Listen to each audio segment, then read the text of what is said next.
So we start off and we look at buildings and grounds. So we know that that's an asset. So we put that in there. Now, buildings and grounds is 520,000. Now, with all of these questions, the fixed assets will have accumulated depreciation. So it says down here, all fixed assets have 3 years accumulated depreciation.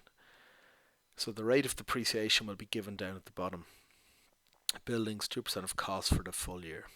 So accumulated depreciation will be 2% of the 520, and that's by 3 years. So we multiply by 3.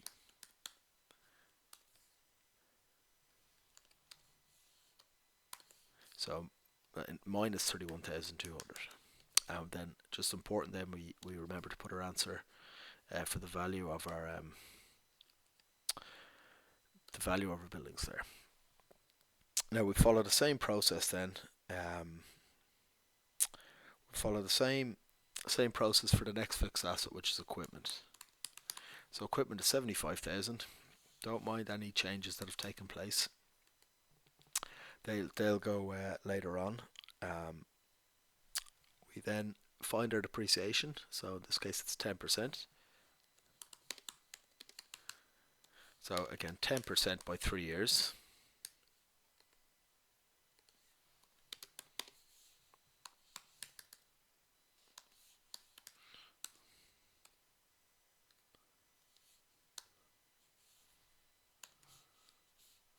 So let me just work that out. So that's in effect 30%, which is 22,500, which we're going to take away.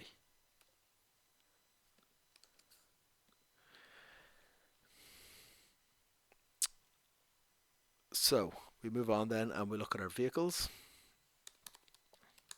Same process. Vehicle starts off at 60,000, and then there's 3 years accumulated depreciation. So the rate of depreciation is 20%. Now don't mind that there's changes coming in. We don't need to worry about that just yet. So it's 20% of the 60,000 by 3, which is 36,000.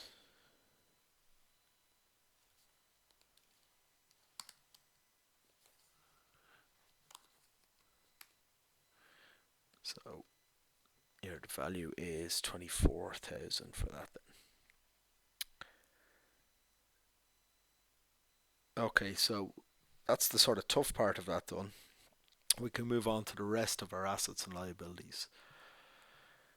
So we have the next one we see is the stock in shop. So that's an asset.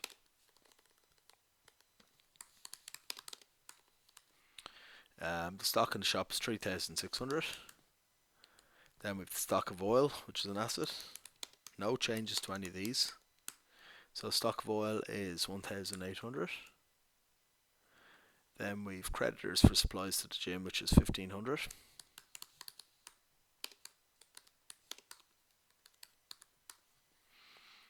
So 1,500 here.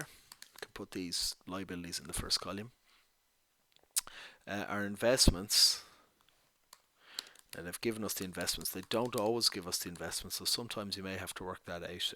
Very similar to club accounts, so you can take your investment income and work backwards from that. But in this case, the investments are given, so that's 40,000 euros.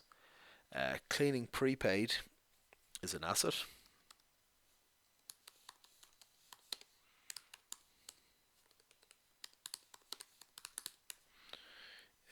And that is 300. And clients' deposits paid in advance, so we owe that money back to our clients, so that's a liability.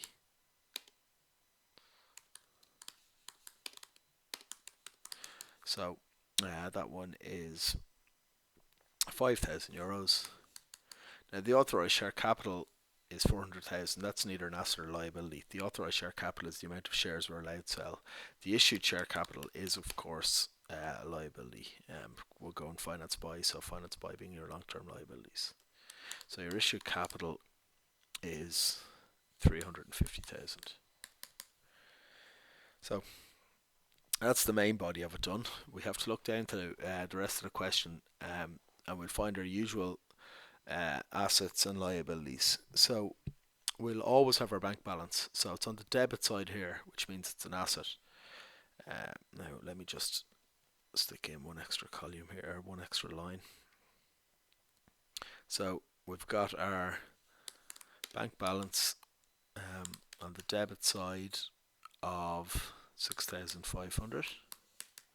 Now, if this was over on the credit side, if it was on this side, it would be a liability, which is quite likely for a service firm. But because it's on the debit side, it's an asset. We can look then, we'll find our loan. Now, you'll always have that, very, very similar to club accounts. You'll have your loan. So your loan is the 30,000. It's always the amount of the loan. Now, you will also have the loan interest due.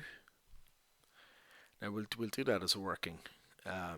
So we've got our loan interest.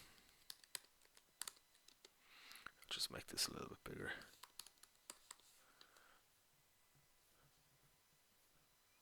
So sorry about that. So the loan interest is the difference between this 36,000 here and this 30,000 here. So that's 6,000 euros. And that represents 15 months. So we have to split that up into what's this year's expense and what was due at the start of the year. So this year's expense, you repaid the loan on the 1st of the 4th. So therefore this year we have 3 months interest. That means last year we didn't really pay any interest at all.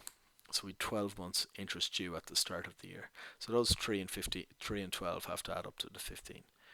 So this year's expense is 6,000 divided by the 15 months and then multiply by this year's 3 months. That'll give you this year's expense.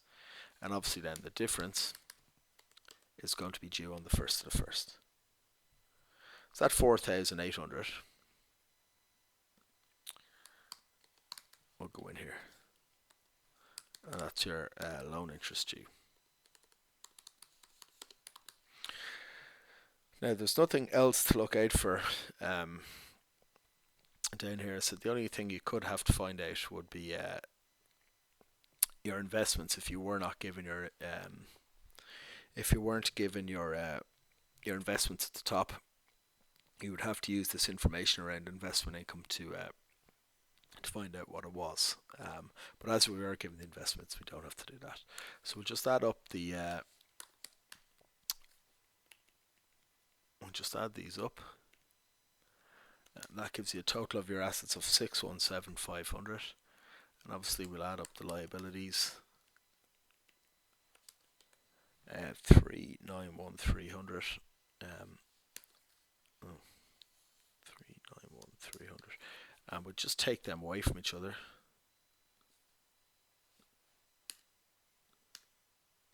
And you get your answer of 226,200, which is reserves on the 1st of the 1st.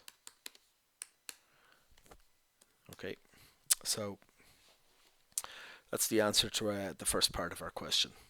Now, the second part asks you to calculate the profit or loss from the shop on the 31st of the 12th, 2001. So to do that, we're going to do the shop profit account. So we're going to lay this out as its own separate one. So the shop trading account is sales less cost of sales, which is opening stock, purchases and closing stock. Then we're going to take away all of our little shop payments. So our shop sales are 42,000. Now, do check and see if there's any debtors to do with the shop. Very similar to the bar trading account in clubs. There's I don't think there has been in any leaving cert questions, but there's nothing to say there couldn't be. So if we were given debtors at the top here, we would take them away. Our debtors from the shop, at the end of the year, we'd add on. It would be the same with creditors. So if there was creditors for the shop up here at the start of the year, it'd be to do it last year, so you'd take away. Creditors this year would be to do it this year, so you'd add on. Anyway, there's not, so we don't have to worry about that. We find our opening stock. Stock in the shop is 3,600. Your shop purchases are purchases from the shop 26,000, and then your closing stock from the shop is 1,600. So opening stock plus purchases minus closing stock is 28,000, which we will take away from our 42,000, and we're going to get 14,000 as a shop sort of gross profit. It's not really our shop profit, because we also have to take into account this information here. So it tells us in working for wages and salaries include 20,000 payable to the secretary who also runs the shop, but 40% of this salary is for the shop. So 40% of the 20,000, which is your 8,000, that's got to do with the shop. Then it also tells us the rest of them are easy. So 300 of the light and heat, 900 of the insurance, and 400 of the telephone. They're all to do with the shop. So we'll just add them up, and obviously take that 9,600 away from your 14,000, and that gets you your true shop profit. Okay, so that's part B done.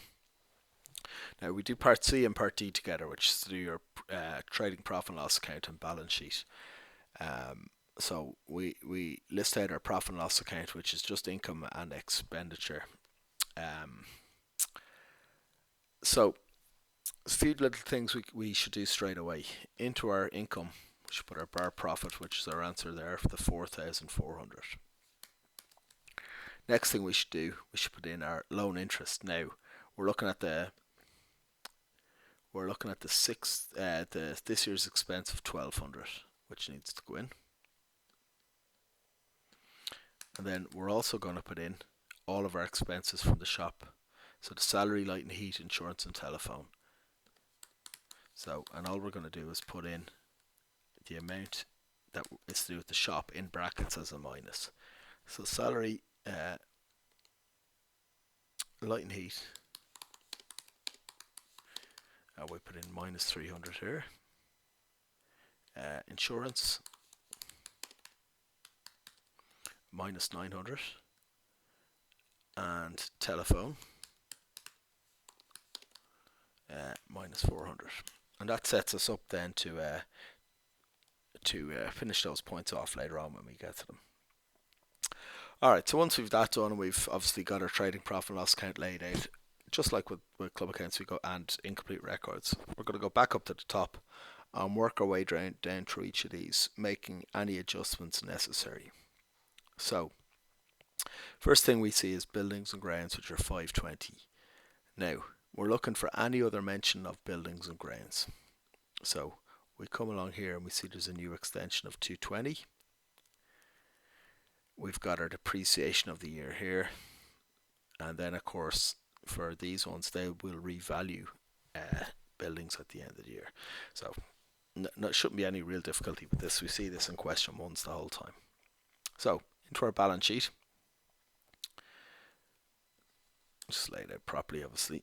We've got our cost, accumulated depreciation and value. Now we've got our buildings and grounds. Now for our buildings and grounds we have we're just going to put in the revalued amount first, right? So they're revalued to 850, and we'll deal with the depreciation in a second. Okay, that's not really, that's just a shortcut. What we have to do is work out the depreciation. So the depreciation as an expense is 2%. So what's the 2% of? So it's 2% of our starting figure, which is 520. Then you have to remember to add on the extension of 220. So in effect it's 2% of 740.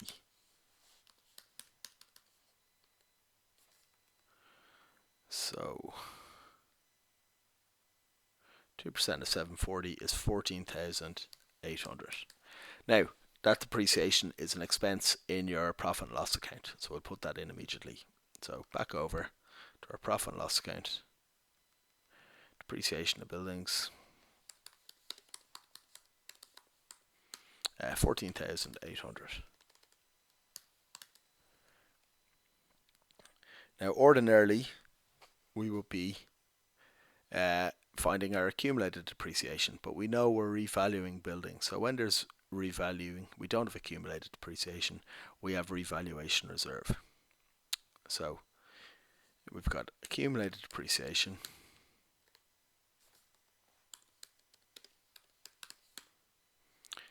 so we take last year's figure for depreciation, which we worked out in our statement of reserves. So our statement of reserves over here, we've our accumulated depreciation at 31,200. That's the starting point. So 31,200, add on the 14,800, and then we need to add on the increase in value of buildings.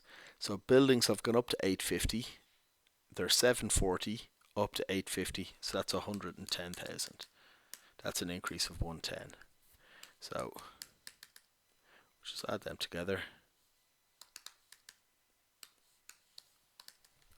That gives you 156,000 in your revaluation reserve. Now, revaluation reserve, as we all know, is finance by. So I'm going to go over and put that into my finance by. And I'll just put in my share capital and then revaluation reserve. Okay, so into my second column there, I suppose. I'll put in that 156. Okay, so we follow the same process then for equipment. Equipment is 75,000. There is new equipment of 20,000 here. We didn't sell anything or anything like that. You obviously always check on the debit side here to see if we've sold. So equipment is 75,000 plus 20,000, so that's your 95,000. Now, the depreciation of equipment is 10% of cost for the full year. So that's 10% of 95,000. I'll do it on my workings page. There's no need to really, but just for your notes and that. Depreciation of equipment, 10% of 95,000 is 9,500, which is an expense.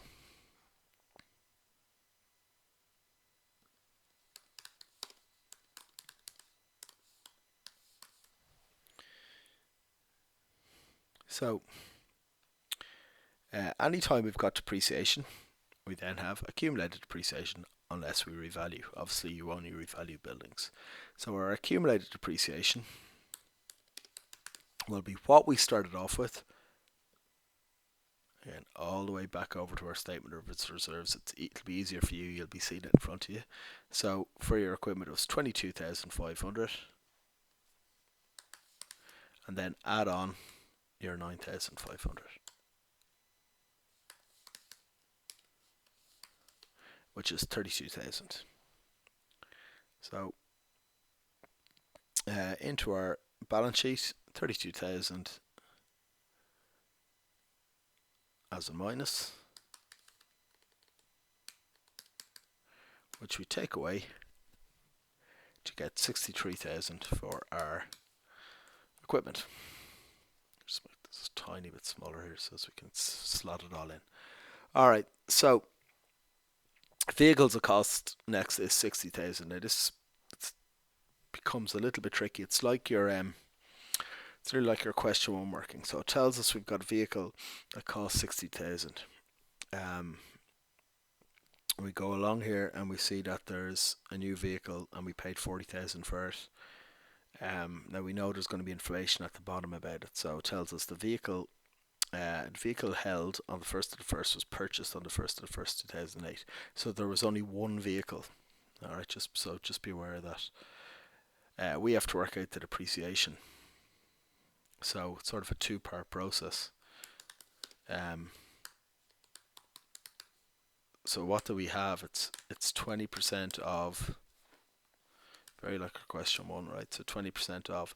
So we had a vehicle costing 60,000, just one. It started here, and we had that for 6 months. We traded it in on the 1st of the 7th, so we had that for 6 months. So that will be €6,000. Then the new vehicle is valued at 48,000. See here, 48,000, and we must have that for the other 6 months of the year. So that's 4,800. So the expense is 10,800. Now your accumulated depreciation. Alright, so what did it start off with? I'm just going to tell you at the end that the answer has to be 4,800 because that's the only depreciation we've left. So you can take a shortcut when it's only one vehicle, but it's not always only one vehicle. So what did we start off with? We started off with 36,000, right? So, and then we added in 10,800, but we no longer then have the depreciation on the old van. So the depreciation on the old van was last year's van, but there was another 6,000 here. So we have to take away 42,000. So you're going to be left with 4,800. Identical to what you do with question one. So the accumulated depreciation is 4,800 in your so vehicles is going to be 48,000, and that'll be 4,800. What's that? Alright, so that one isn't too bad. You just move on then, and you have to remember then obviously to put in your depreciation on vehicles, which is the full 10,800 for the year. So even though you got rid of a van, you still are allowed to depreciate it for that part of the year. So that 10,800 is your expense, which I really should have put in first. But anyway.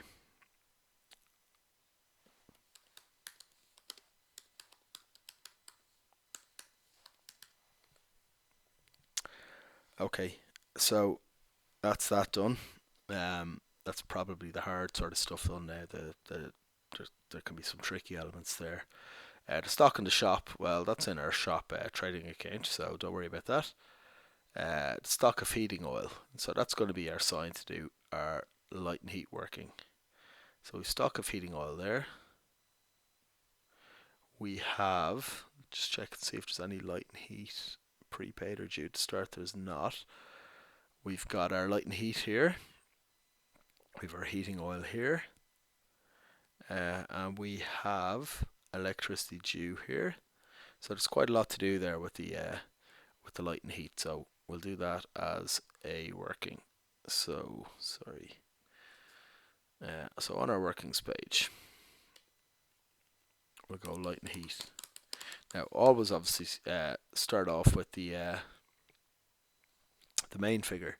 So the main figure for light and heat is 3,300. You're going to add on the opening stock. So from the top, that's the stock of oil. So that's 1,800. You're going to take away the closing stock. And again, that's your oil. I'll just write that that's oil as well. So take away this heating oil of 400.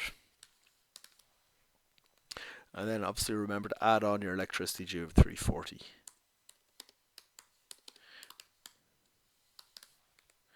So what do we end up with? So we just do that calculation. We get a 5040.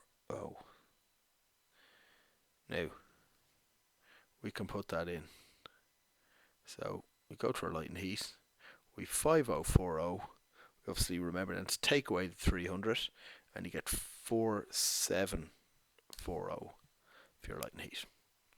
Okay, now all of these stuff at the bottom will go in our balance sheet, but I'll do that at the end. Okay, so Shopping stock done light and heat. Creditors for supplies. So that's purchases of supplies, which is an expense. Now you're following the same process of adding on what's to do with this year and taking away what's not. So I'll just do the working.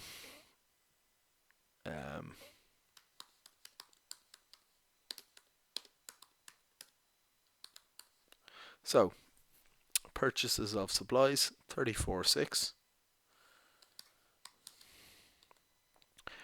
We've got creditors for supplies, so they're last year. So we take them away. And then we have creditors for supplies at the end of the year, which we will add on. So we've 2,000 there. So that's an extra 500. So that is 35,100, sorry. Which we can put in our expenses.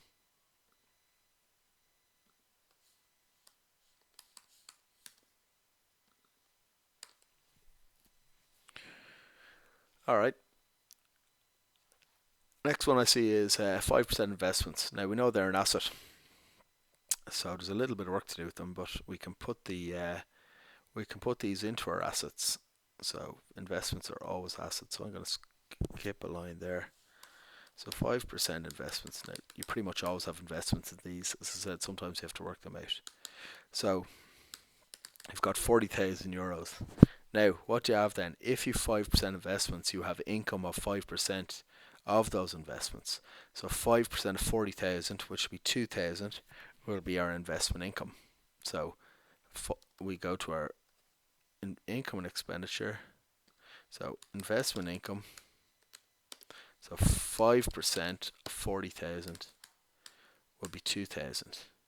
Now, anytime you've got investment incomes that you have to work out, you will have investment income due. So you've got your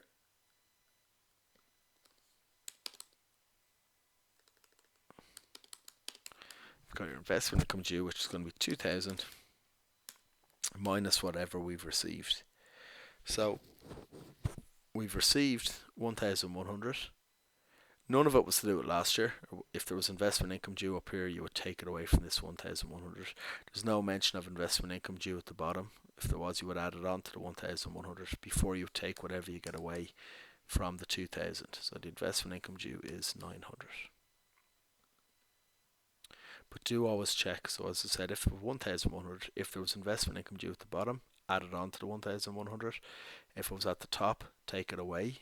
And then whatever answer you get, you would take away from the 2,000 to find your investment income due.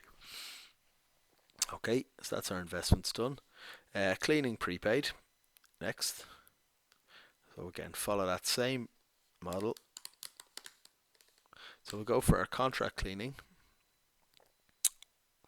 which we'll find here to be 3,400. You have a prepaid at the start of the year, so you need to add that on. It's to do with this year. And then it's obviously taken away at the end of the year. So your contract cleaning is done a month in advance. And there's a payment of 700 for January. So we're going to take that 700 away. So that gives you 3,000 as your expense. So into our expenses, contract cleaning is 3,000.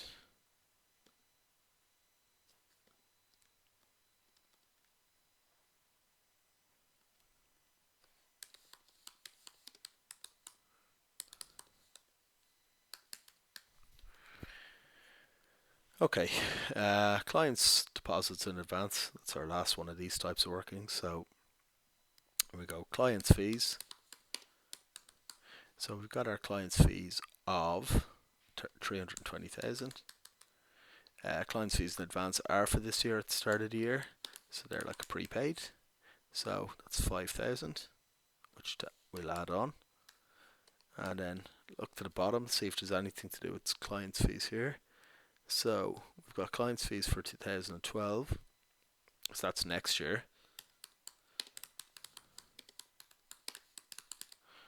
They were 5,500. and then you've got client's fees due.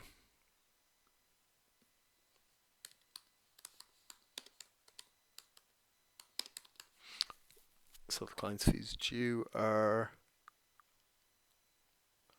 600, so we'll add that on. Now, sometimes there's things about bounce checks, don't worry about that for the time being. Doesn't really affect it anyway. So you have 320,000, 100 is your client's fees. So they are income.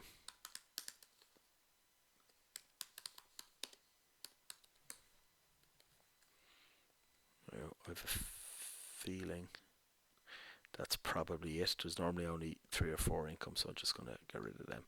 Alright, so we look, authorised capital 400,000, issue capital 350, so I'll just put them in. So 400,000 and 350,000 authorised and issued, and then we can look to the rest of our question.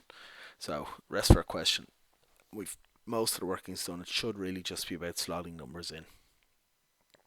So balance of bank never goes in. That's at the start of the year, so it'll never go in. Clients fees is done. Investment income we've done. Shop receipts we've done.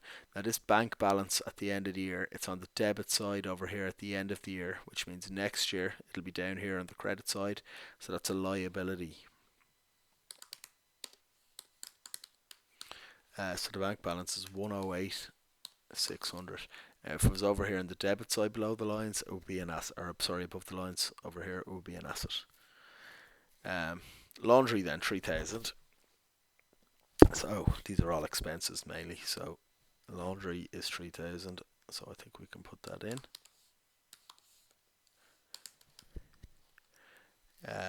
Telephone 1,400. Just check there's nothing due or prepaid. There isn't. So telephone will be 1,000 after we've done that.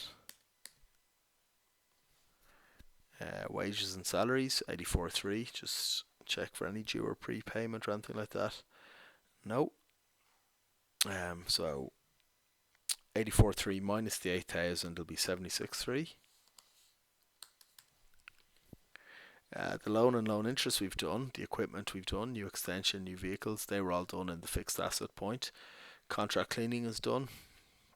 Light and heat is done. Insurance is 6.2. Nothing at the bottom, so take away the 900. And that is 5,300. Purchases for the shop is in the shop profit. Obviously not a bar profit. Jesus. And purchases of supplies is done. So just check. Well, we'll continue on. We do our balance sheet then. So everything from in here is done. So we move over to our balance sheet, and we're going to get everything from the bottom in. So we've our 2 closing stocks. So we've our shop stock of 1,600 and oil of 400. Then we've got our clients' fees prepaid, which is money we've paid in advance, so it's money that's owed to us or a service that's owed to us. So that's an asset. So clients' fees prepaid is 700. Clients' fees, sorry, that's not cleaning prepaid even, not clients' fees. Sorry about that. Cleaning prepaid. Clients' fees for 2012 is a liability. So that's your 5,500. Always from the bottom, never from the top here, okay? Clients' fees due, 600.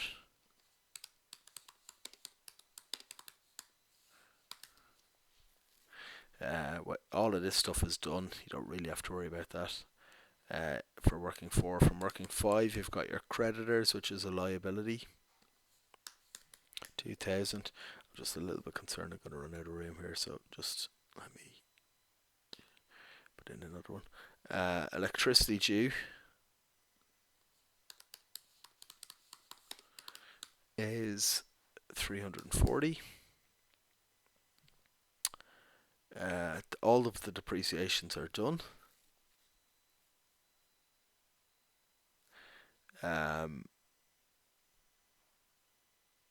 And the last one then, the revaluation reserve is done. Now the only thing I need to be aware of is looking back. We've sold an asset, so this is just dawned on me here. We've sold an asset here, so anytime we sell an asset, there's a profit or loss in the sale of that asset. So I need to go back to that working before I total everything off. Otherwise, it'll be a H2 again for me. So the trading allowance is 8,000. Alright, I'll go all the way back up here. Sorry. So, and I'll just stick in a couple of lines here. So the profit or loss, its value is it started off with a cost of 60,000 from up here. Its depreciation to date was 42,000. So the 36 and the 6. Alright. So that gives you a value of 18,000. You got a trade in or an allowance, and that was equal to 10,000. So you got 10,000 for something that was worth 18,000. So that gives you an 8,000 euro loss, which of course is an expense, same as your question 1.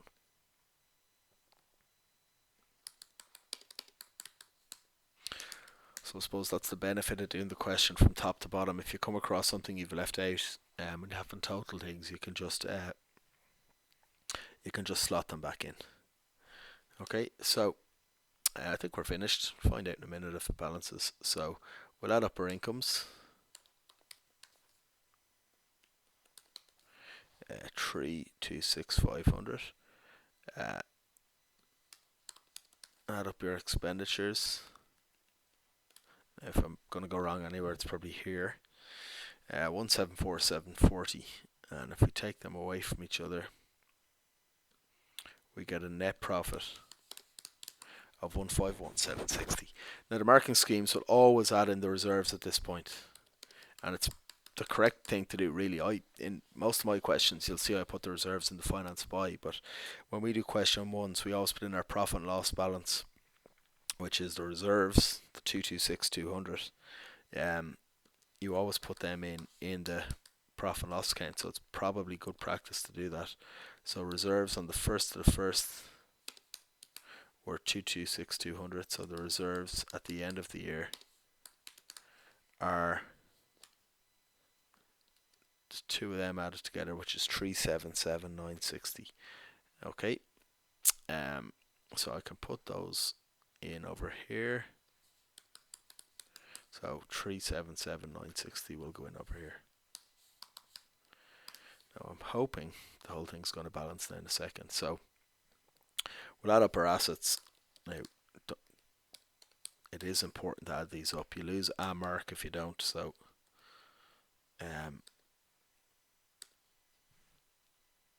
alright, and obviously just double underline the first one. Then add on your investments. So that'll be 396,200. Or 996,200. Obviously add up your current assets. Add up your current liabilities. And you're going to end up with a negative, obviously a fairly substantial negative working capital. So 4,200 minus 116,440 is minus 112,240. Take that away from your assets and you get 883,960, and hopefully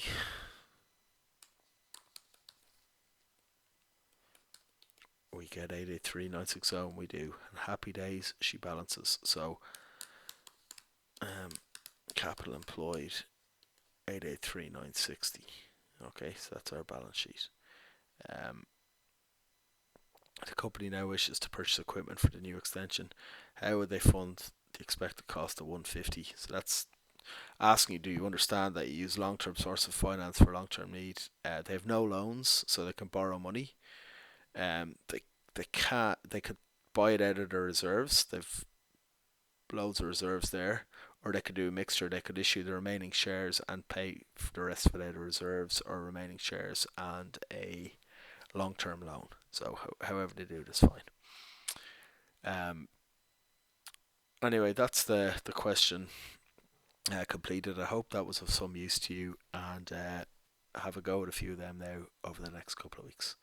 I'll do incomplete records probably as my next one up. All right, lads, we'll see you tomorrow.